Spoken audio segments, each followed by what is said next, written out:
प्रकार से जो वायु गोला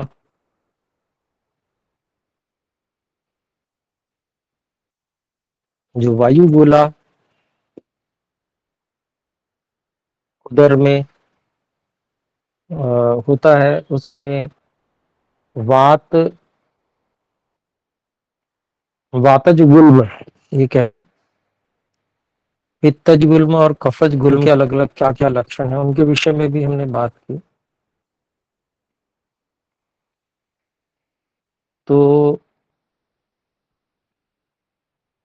उसी विषय में कुछ योग महर्षि पुनर्वसु आत्रेय जी ने कहे हैं। तो उसमें जो प्रथम योग है वो त्रियुषण आदि घृत है। इस घी को सिद्ध किया जाता है, उसके लिए कुछ औषधियां हैं। काली मिर्च, पिपली, सौंठ, हरड़, बहेड़ा, आंवला, धनिया, बाईवडन, चव्य चित्रक, 10 औषधियां हैं। इनकी चटनी बना ली जाती है, इन सब औषधियों को बराबर मात्रा में लेकर।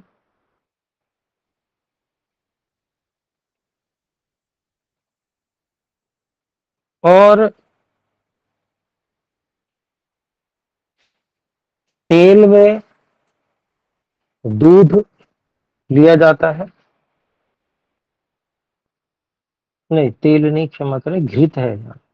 तो घी जो होता है, गऊ का घृत होता है, उसमें दूध लिया जाता है, दूध मिलाया जाता है, और ये चटनी जो थी, ये सारी की सारी मिला ली जाती है।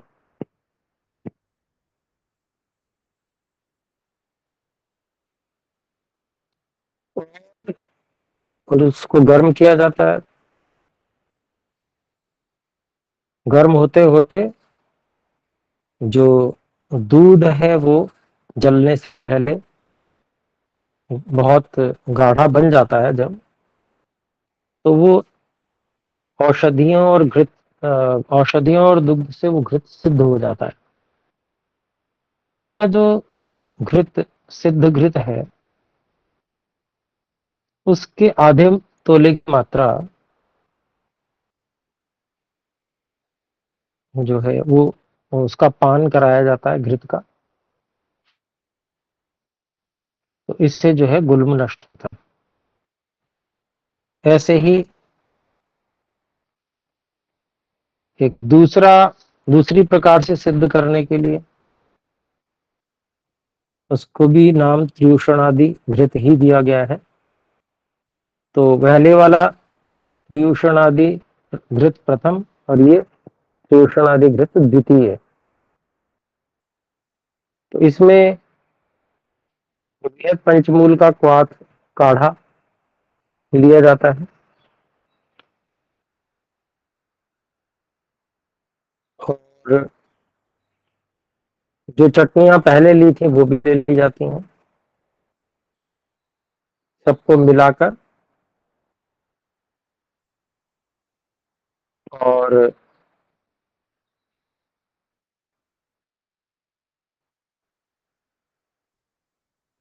बृहद पंचमूल अगर उपलब्ध नहीं होता है तो दशमूल का क्वाथ काढ़ा घी डालकर ये घी सिद्ध किया जा सकता है। तो इस तरह से दूध के स्थान पर या तो बृहद पंचमूल का काढ़ा या दशमूल का काढ़ा, उसका प्रयोग किया जाता है। और काली मिर्च, पिपली, सौंठ, हरड़, बहेड़ा, आंवला, धनिया, भाई बड़ी, चव्य चित्रक, इन सब की चटनियां तो इसमें डाली ही जाती है। तो इस प्रकार से भी घी को सिद्ध किया जाता है। तो जैसे दूध लेते हैं उतनी मात्रा में काढ़ा डाल दिया जाता है, तो दूध के स्थान में काढ़े का प्रयोग करके और घी को सिद्ध कर लेते हैं।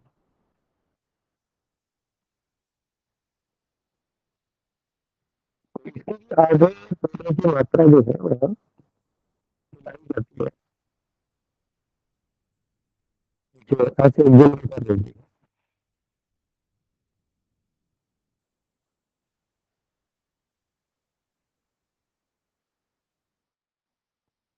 इसमें षटपल घृत ये बाजार में भी उपलब्ध होती है। इसका भी प्रयोग इसमें गुल्म की उसमें कराया जाता है।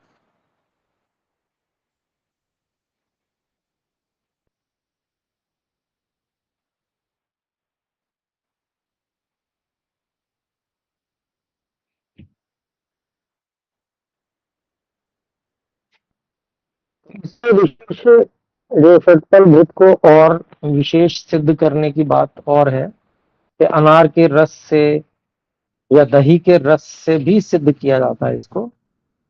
वातज गुल्म का नाश करने वाला होता है। इस प्रकार का ये जो षटपल घृत है।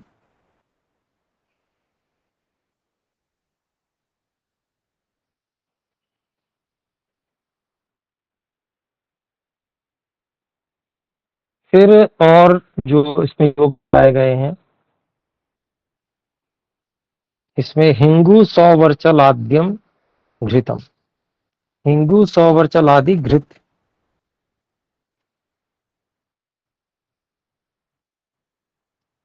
इसमें गौघृत 2 भाग, दही 8 भाग, और चटनी बनाने के लिए हींग, सौचर, लवण,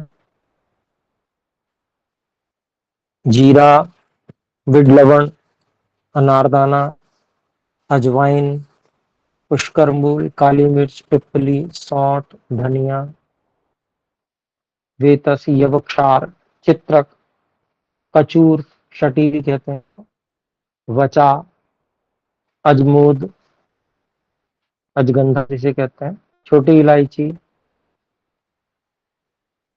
सुरसा, तुलसी, इन सब की चटनियां भी डाली जाती हैं। तो घृत को सब जैसे सिद्ध किया जाता है उस ढंग से सिद्ध करके, और गुल्म के वात गुल्म के रोगी को दिया जाता है। ये भयंकर शूल को भी नष्ट करता है, ऐसा बताया गया।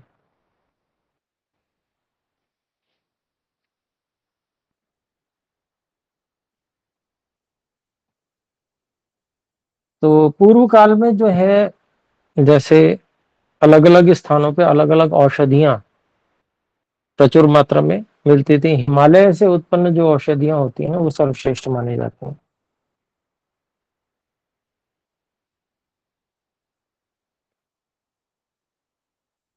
तो इन औषधियों का चयन जंगल से वैद्य लोग किया करते थे, और वैद्यों के निवास भी अधिकांश ऐसे स्थानों पर ही होते थे कि औषधियां आसानी से उपलब्ध हो जाए।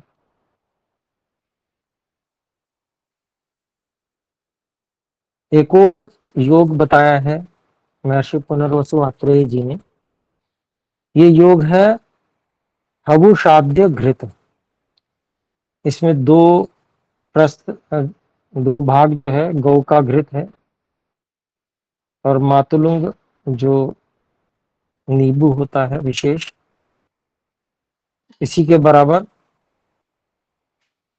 वो रस उसका लिया जाता है। बराबर का ही दही लिया जाता है, बराबर का ही दूध लिया जाता है। ऐसे ही बराबर का जो एक कोल होता है बेर, उसका काढ़ा भी लिया जाता है। बराबर का ही मूली का काढ़ा लिया जाता है, और अनार का रस भी बराबर का लिया जाता है। इन सब औषधियों को गव्य के साथ में गर्म करते हैं, पाक करते हैं। इसके साथ ही जो चटनियां होती हैं वो हबुषा, हाउ बेर, काली मिर्च, सौंफ, पिपली, पृथ्वी का, हिंगू पर्णी के भी कहते हैं, चव्य, चित्रक, सेंधा नमक, और जीरा, पिपली मूल, अजवाइन, इन सब की जो है चटनी बनाकर और उसमें डाली जाती है, और फिर जो है घृत को सिद्ध घृत पाक किया जाता है। और जो जब ये घृत सिद्ध हो जाता है तो जो रोगी है उसको आधे तोले की मात्रा में इसको देते हैं। तो ये ऐसा घृत जो है वातज गुल्म को नष्ट करने वाला है, शूल और आह को हटाता है, योनि दोष, अर्श, बवासीर, ग्रहणी दोष, श्वास, कास, अरुचि, ज्वर, बस्ती शूल, शूल, हृदय में जो दर्द होता है वो, पार्श्व शूल, इन सभी चीजों को भी यह नष्ट करता है, केवल गुल्म को ही नहीं बल्कि। तो इसमें बहुत सारे जो वातनाशक चीजें साथ में घृत में डाली गई हैं, तो उससे जब घृत सिद्ध होता है तो उन सबका प्रभाव वहां पर और भी अधिक आ जाता है। हालांकि स्वयं घृत जो है वो भी वात शावक ही होता है। इसके अलावा और भी जो योग है वो है पिप्पलाद्य घृत। तो इसमें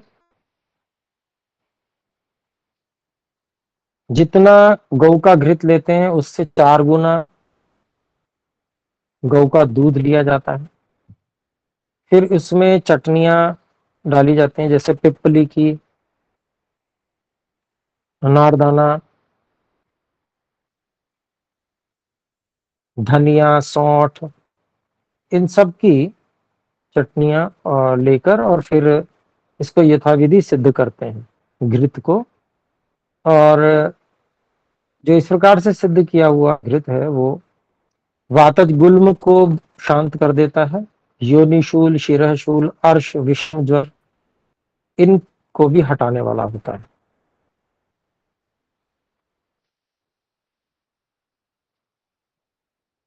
तो ये विशेष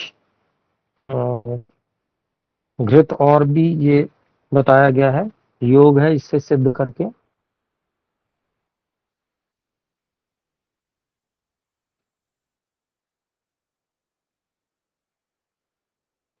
और इसमें विशेष ये भी बताया गया है कि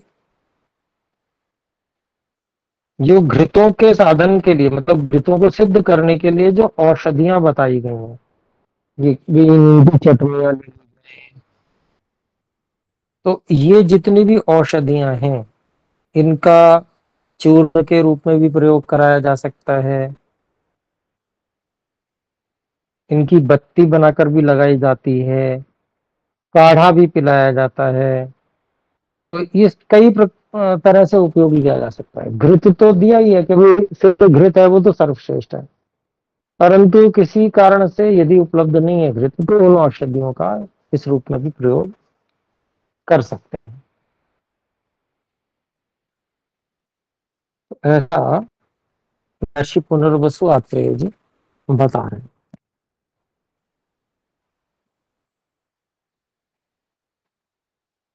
तो अगर चूर्ण के रूप में प्रयोग करना पड़े तो कैसे करेंगे? तो ये जितने भी औषध गण बताए गए, जिनकी जिनकी हमने चटनी कहा कि भाई ये चटनी से घृत को, चटनी डाल के घृत सिद्ध किया जाएगा, तो उनकी बात कर रहे हैं। तो इनके चूर्ण को बेर के रस से, अनार के रस से, गर्म जल से, सुरा, मंड, खट्टी कांजी, बिजौरे के रस, किसी भी इनमें से किसी एक अनुपान के साथ में पिया जा सकता है, उन चूर्णों को लिया जा सकता है। तो इससे जो है शूल और आना नष्ट होते हैं, जो गुल्म में मूलतः रूप से होते हैं। तो ये जो है इसमें अनुपान के रूप में है, और इनको सिद्ध करने के लिए जो है वो बताया भी गया था कि जितना घी उतना ही मातुलुंग का रस, है ना, ऐसे बेर का क्वाथ, मूली का क्वाथ, अनार का रस, ये सब चीजें पहले भी जो है उससे घृत को सिद्ध किया गया था। सब थे वातनाशक थे, इस कारण से इनका प्रयोग अनुपान के रूप में भी यहाँ पर महर्षि पुनर्वसु आत्रेय जी ने बताया।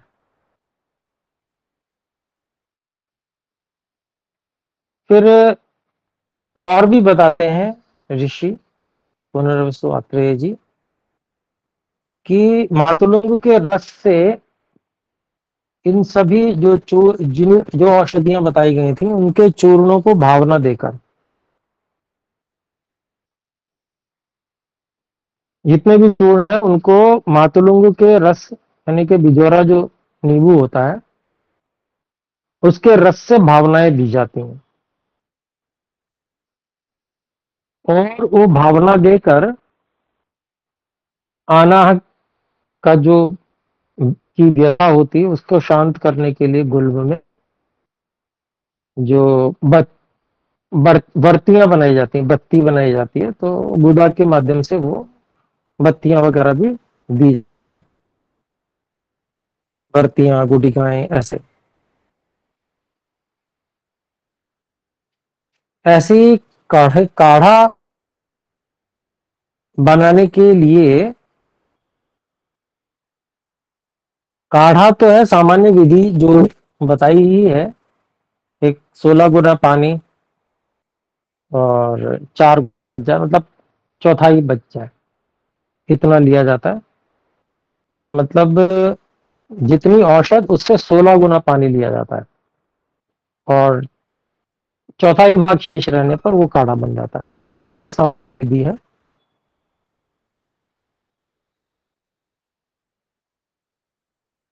ऐसे ही आगे एक और योग बता रहे हैं महर्षि पुनर्वसु अत्रेय जी। हिंगवादी चूर्ण है ये, शुद्ध हींग, सौंठ, पिपली, काली मिर्च, पाढ़ा, पाठा कहते हैं उसे, हाउबेर, हरण, कचूर, अजमोदा, अजगरा, तड़ीक, वृक्षाम्ल या विषाम्बिल भी कहते हैं इसे, अम्लवेतस, अनारदाना, पुष्करमूल, धनिया, श्वेत जीरा, चित्रक, यवक्षार, सर्जीक्षार, सेंधा सेंधा नमक, सौचर नमक, चव्य, इनके चूर्णों को एकत्र सम परिमाण में मिश्रित करें, मतलब एक एक बराबर मात्रा में चूर्ण ले लें और उनको मिला लें और इनका प्रयोग जो है 2 माशे का प्रयोग किया जाता है, 1 से 2 माशे।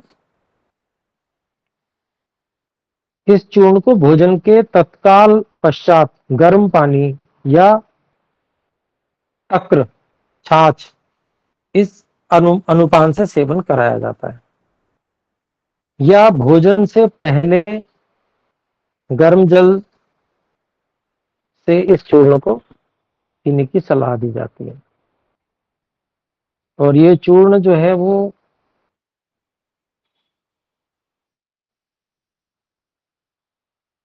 जो पीठ का दर्द है उसको, हृदय में दर्द है उसको, मस्तिशूल, वातज कफज या वात कफज, गुल्म, आनाह, मूत्रकृच्छ, गुदशूल, योनिशूल, ग्रहणी, अर्श, प्लीहा, तिल्ली, पांडुरोग, अरुचि,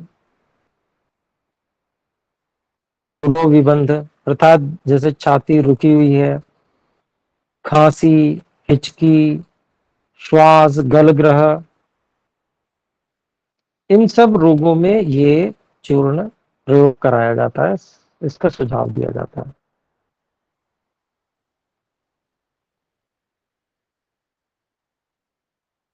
तो बहुत अच्छा चूर्ण है। इसके द्रव्य है शुद्ध हींग, सौंठ, पिपली, काली मिर्च, पाठा, हाउवेर, हरड़, कचूर, अजमोदा, अजगंधा, तिंतडीक, अम्लवेतस, अनारदाना, पुष्करमूल, धनिया, श्वेत जीरा, चित्रक, वृक्षार, सविक्षार, सेंधक, सेंधव लवण और सचर लवण और चव्य। तो 22 चीजें हैं इसमें। अनेक बार कोई कोई वस्तु उपलब्ध नहीं भी होती है तो अन्य शेष द्रव्यों का प्रयोग कर लिया जाता है, एक आध नहीं मिला तो उसकी चिंता इतनी नहीं की जाती। इसी तरह से एक और योग है हिंगवादी गुटिका के रूप में बताया गया है।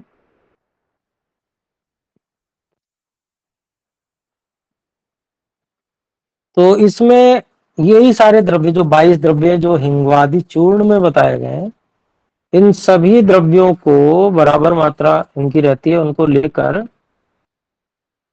बिजौरे नींबू के रस से बहुत बार भावना देकर उनकी गोलियां बना ली जाती हैं। तो ये जो गोलियां हैं, इसको क्योंकि बिजोरे का के अनेक भावनाएं दी गई, तो ये अधिक लाभदायक बन जाती हैं। और इसमें जो भावनाएं हैं, लगभग 7 बार दी जाती है भावना। और ये देखा जाता है 7 बार से अधिक भी देना पड़े, देखना यह है कि वो चूर्ण बहुत अच्छी प्रकार से जब तक खट्टा ना हो जाए, जीभ पे रखते ही खट्टा प्रतीत होना चाहिए, गोली को जीभ पे रखें तो खट्टी लगे बिल्कुल। तो इस प्रकार से तब तक जो है बिजोरे नींबू के रस से उसको भावनाएं दी जाती हैं। ऐसा जो है ये भी बहुत विशेष और बहुत अधिक लाभदायक ऐसे योग बताया गया। तो और भी योग है, मैं अगली कक्षा में और उन सब योगों को बताने का प्रयास करूंगा। तो अभी हम इतना ही रखते हैं, समय हो चुका। आइए मिलकर एक बार ओम का उच्चारण करके इस कक्षा को विराम करें।